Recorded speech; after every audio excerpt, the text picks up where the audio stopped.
Dalam industri pelancongan, boleh tak kita sekat pelancong masuk ke negara? Tidak boleh. Sama juga dengan permit bas persiaran kita. Kita tidak boleh sekat kedudukan kerusi. Kita kalau bercakap di negara luar, mereka akan bawa kapasiti yang penuh. Penumpang itu bila masuk ke Malaysia, hotel, kedai makan, segala-galanya akan mendapat keuntungan. Tetapi, contoh kalau dalam 42 pelancong masuk dengan tour leader 43. Sampai di negara kita, pemandu pelancong akan naik ke bas 44. Mana pemandu kedua tu nak duduk? It's a very simple question yang kita bawa pergi kepada Kementerian Pengangkutan, tapi tidak mau diendah. YB Anthony Locke, dia tak tahu apa yang berlaku di bawah dia, atau I don't know, tetapi dia tidak mau jumpa. Kami nampak benda ni betul-betul terkesan dan kami tak sangka kerajaan yang sekarang ini, yang Menteri Pengangkutan duduk ni, betul-betul tidak adil. Tidak adil dalam kita punya sistem.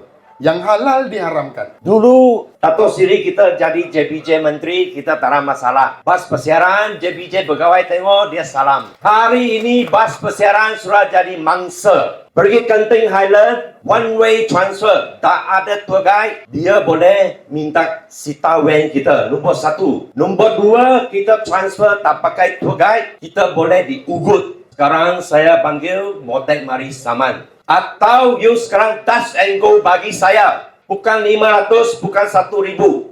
Burut buaya. 2,000, 3,000. Dia sanggup tahan pelancong tunggu sana 2-3 jam. Sampai you orang bayar baru dia lepas.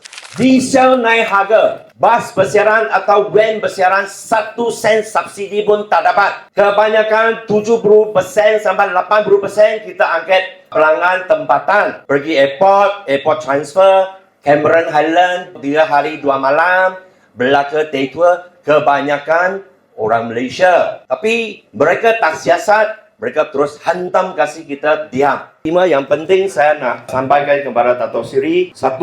Mengembalikan subsidi diesel kepada van pelancongan Malaysia dan bas pelancongan Malaysia. Nombor 2. Memastikan pengkuasa yang adil serta tindakan tegas kepada pengusaha yang ikut undang-undang. Tambah satu lagi, tolonglah tekankan JPJ. Tangkap kereta sabu yang tak ada lesen, tak ada permit, bebas, bermaharajera di negara kita. Kita van persiaran baru ada harapan. Jangan undi harapan. Kalau undi harapan, kita sudah tak ada harapan. Apabila berlakunya sesuatu kemalangan, dia ada pelbagai faktor. Tidak ada satu formula yang kata saya pasang ini, saya denda ni, besok masalah selesai. Ini merupakan satu penyelesaian yang perlu melibatkan pendekatan holistik. Saya syorkan. Kalau boleh, masa parlimen akan datang, saya akan bawa isu-isu ni, minta menteri-menteri berkenaan duduk dengan pemain industri. Jangan lari, kena menghadapi masalah hakikat ni. Dia bukan satu kementerian. Subsidi ada wang. Wang mana? Kementerian Kewangan. Mana kementerian yang bagi,